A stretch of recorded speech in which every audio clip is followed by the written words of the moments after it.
नमस्कार. आजी चर्चेचं या चॅनलमध्ये आपणा सर्वांचं स्वागत. आज मी दिवाळीचा फराळाची सुरुवात ते अल्पशा प्रमाणात करणार आहे, कारण नातवाला जायचं आहे आता बाहेर परदेशामध्ये, म्हणून थोडंसं आत्ता करणार आहे, बाकी नंतर करणार आहे. तर याची सुरुवात करताना प्रथम आपल्याला माहिती आहे गावाकडे चुलीच्या पाया पडायचं आणि मगच त्याला सुरुवात करायची, कारण वर्षाचा सण असतो, लक्ष्मीचं आगमन व्हायचं असतं आणि म्हणून तिचं स्मरण करून सोन्याची चूल चांदीचे इंद्रमाया स्वयंपाक करते अनुसया, जेव्हा येते सद्गुरू राया. मन प्रसन्न तर अन्न उत्तम असं म्हटलं जातं. आणि म्हणून शांत मनानं काही जर करायचं असतं तो फराळाला सुरुवात करायचीच मला आता बेसन लाडू, कारण 2-3 प्रकारचे त्यांनी सांगितले आणि थोडेच करणार आहे. तर या ठिकाणी पहा मी काय घेतलंय. हरभऱ्याच्या डाळीचं 2 वाट्या दाबून पीठ घेतलेलं आहे. हरभरा डाळ ती मात्र मी धुवून भाजून घेतलेली आहे, थोडीशी मंद आचेवरती खरपूस भाजून मगच दळलेली, आणि ती 2 नंबरच्या चाळणीनं जरा जाडसर रवाळ असं दिसलं पाहिजे. एकदम आपण नेहमी गिरणीतून जर आणलं तर ते खूप बारीक येतं पहा. आणि ही 2-3 नंबरची चाळणी, त्या चाळणीनं जर चाळलं तर थोडंसं रवाळ येतं. तर ह्या 2 वाट्या घेतलेल्या आहेत. अर्धी वाटी मी बारीक रवा घेतलेला आहे, एकदम बारीक रवा येतो तो घेतलेला आहे. या ठिकाणी अर्धी वाटीपेक्षा थोडी जास्त साखर घेतलेली आहे आणि अर्धी वाटी तूप साजूक घेतलेलं आहे. विलायचीची पूड थोडी घेतलेली आहे आणि आपल्या गरजेनुसार काय तुम्हाला सुकामेवा टाकायचा असेल तो घेण्यासाठी मी थोडेसे इथे बदाम घेतलेले आहेत. तर चला मग सुरुवात करूया. या ठिकाणी ह्या ज्या 2 वाट्या आहेत, प्रथम रवा भाजून घ्यायचा मला, कारण काय होतं हे बेसन त्याला लागतं, कढई जळते, म्हणून प्रथम आपण रवा भाजताना नेहमी तूप टाकायची घाई करू नये. आधी रव्याला गरम करून घ्यायचं आणि मग तूप टाकायचं आपल्याला जर हवं तसं. तर मग आता मी सुरुवात केली. विशेष म्हणजे लाडू, या बेसन लाडूचं एक वैशिष्ट्य आहे पहा.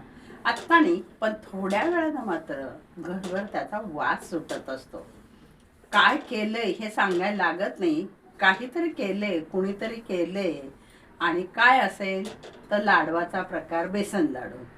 तर या ठिकाणी हा रवा आहे ना, प्रथम असा मंद याच्यावर भाजून घ्यायचा, म्हणजे तो जळतही नाही आणि भाजलाही जातो. आणि मग तूप टाकायचं शेवटी.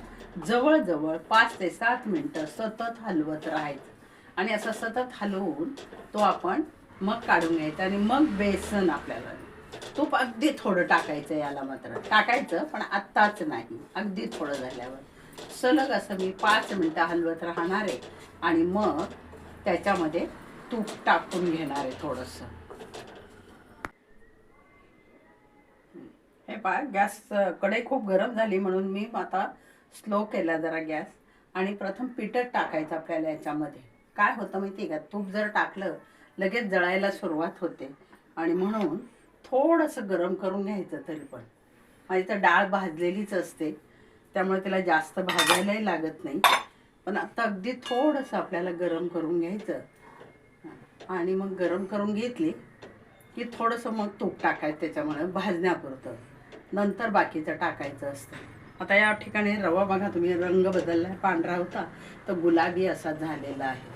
म्हणजे भाजण्याची सुद्धा, रवा भाजण्याची, अगदी लाडवाला भाजा, पाकाच्या लाडूला भाजा, कोणत्या आधी कोरडाच भाजायचा बराचसा, तो भाजत आलेला असतो आणि मग तूप टाका, मग खमंग भाजला जातो. तर त्याचप्रमाणे आता थोडासा गॅस मी मोठा करते. या लाडवाचं सुद्धा आहे पहा. काय होतं, जर आपण तूप टाकलं आणि थोडंसं कुठे हलवायचं राहिलं की तिथे जळतो. आपल्याला माहिती आहे, मग सर्व महिलांना माहिती असतं की बेसन पीठ भाजताना ते नक्कीच लागतं, जळतं. म्हणून आधी गरम करून घ्यायचं त्याला आणि मग तूप टाकायचं. याप्रमाणे हेही पीठ आपण जवळजवळ 10 मिनटं त्याला आपल्याला सारखं हलवायचा, हात थांबवायचा नाही. याला एवढीच मेहनत आहे, बाकी काही सुद्धा मेहनत नाही. गॅस पुन्हा कमी केला मी, कारण कढई तापली आता. आणि आता पहा, मी त्याच्यामध्ये अजून त्याला भाजण्यासाठी थोडं तूप टाकणार आहे.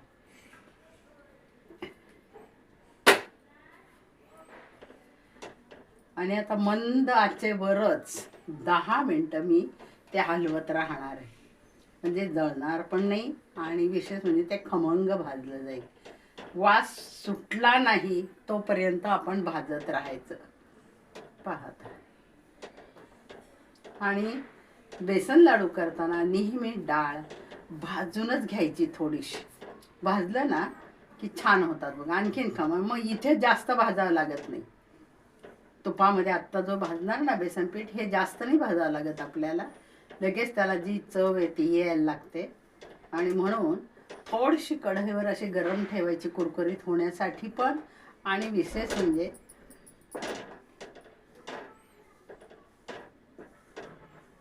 त्याला भाजण्याचा सुंदर असा एक वास निघतो, वेगळाच असतो तो. लगेच कळतं की कोणीतरी बेसन भाजतंय. सगळीकडे आता घरोघर आता ते कामं चाललेली आहे दिवाळीची. तर आपण जिथे कुठे ज्याच्या घरामुळे काम चालतं तिथून जाल तर तुम्हाला नक्कीच वास येईल. आणि खमंग वासानंच आपलं पोट भरून जातं. गृहिणीचं तर भरतंच आहो, काम करून करूनच भरतं.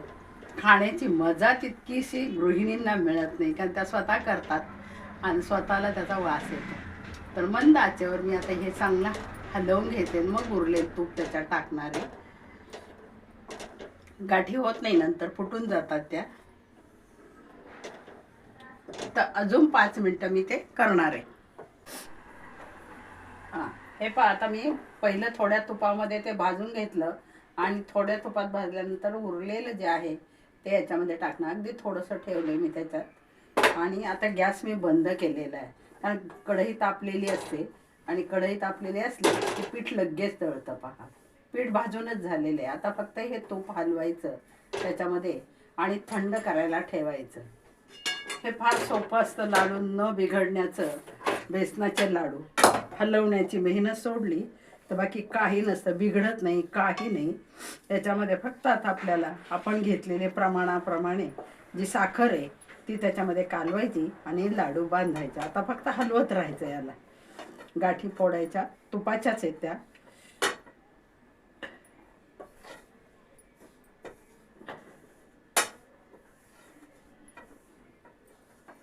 आता हे सर्व एकजीव मी करून घेते असं हलवून.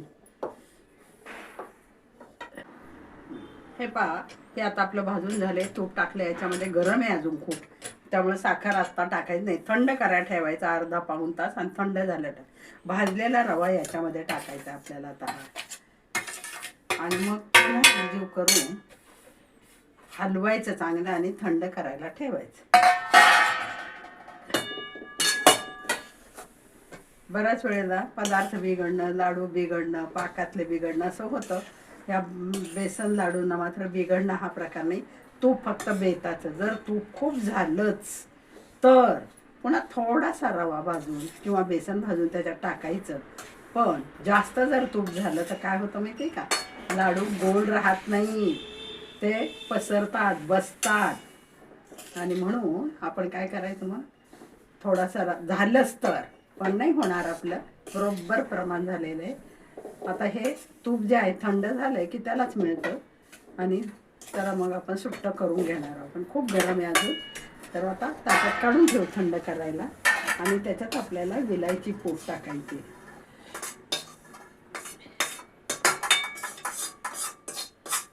दिवाळी म्हटलं की पूर्वीच्या काळी खूप गोडाची म्हणजे लगबग असायची, खायलाच मिळायचं नाही.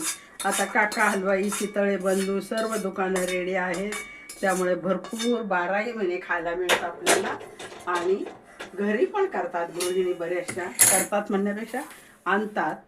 तर हे पहा, या आपल्याला थंड करायला ठेवायचं. आणि मग याच्यात साखर टाकायची.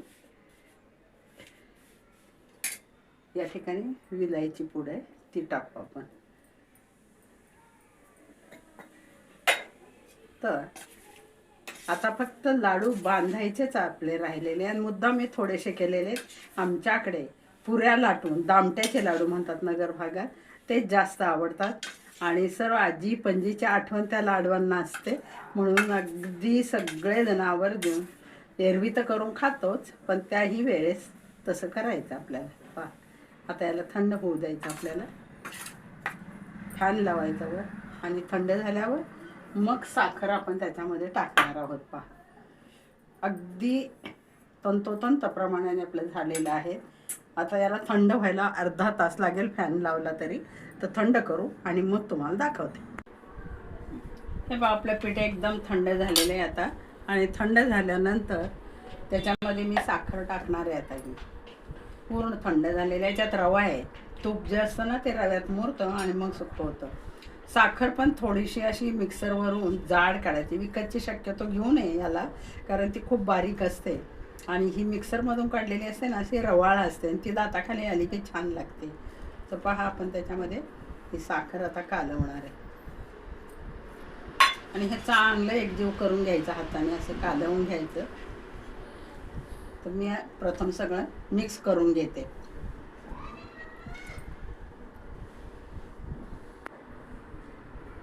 हे पहा मी एक लाडू बाजूला ठेवलाय. गणपतीला चतुर्थी आहे आणि म्हणून ते बाजूला काढलेले आहेत. तर आता आपण लाडू करून घेऊ छोटे छोटे. हे पहा छान झालेत, व्यवस्थित झालेत अगदी. या ठिकाणी ड्रायफ्रूट आहे.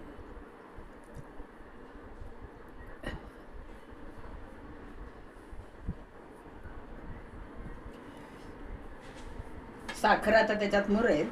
याप्रमाणे मी सगळे बांधून घेते आता.